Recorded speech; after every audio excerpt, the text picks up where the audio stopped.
ნუ განაახლებთ თქვენს ეკრანს შეცვლილ iPhone 8 და 8 Plus-ებს 11.3 iOS-ზე. თქვენი ტელეფონები დაიბლოკება სამუდამოდ.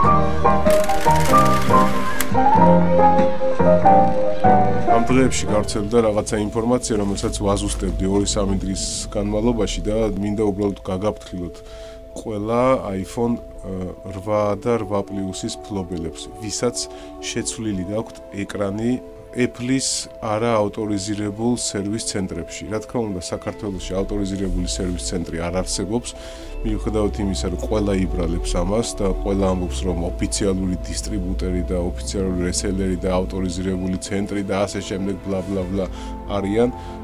არა, მეგობრებო, საქართველოში არ არსებობს მსგავსი რაიმე და საქართველოში არ არსებობს ოფიციალური Apple-ის მაღაზია. ეს ყველამ გაითავისეთ და ეხლა გადავიდეთ უკვე კონკრეტულ პრობლემაზე და საკითხზე, რომელზეც მინდა რომ გაგაფრთხილოთ სულ ყველა.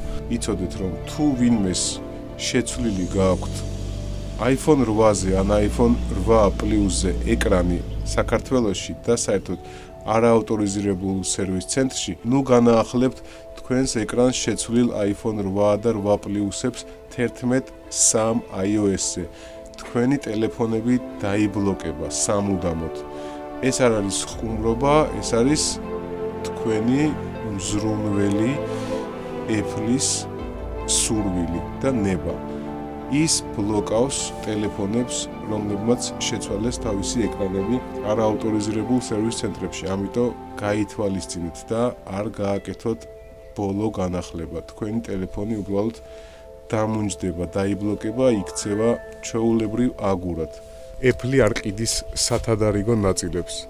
არასდროს არ ყიდდა სათადარიგო ნაწილებს. ის მხოლოდ ურიგებს ამ დეტალებს თავის ავტორიზირებულ სერვის ცენტრებს, რომლებიც არ არსებობენ საქართველოში.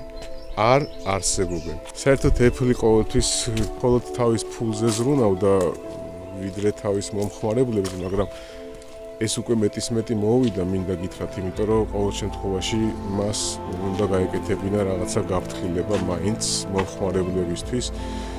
როდესაც ტელეფონში ამხელა თანხას იხდი და ესეთ განახლებას უშვებს, უნდა გაგაფრთხილოს ყველაზე მინიმუმ, იმიტომ რომ $700-900 ტელეფონში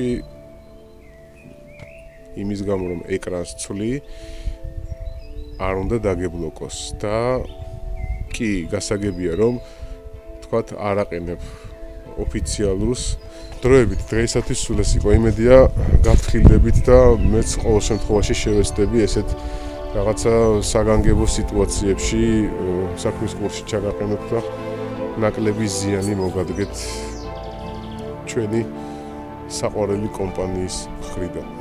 კარგად, თქვენთან ერთად იყო მიხეილი. Peace.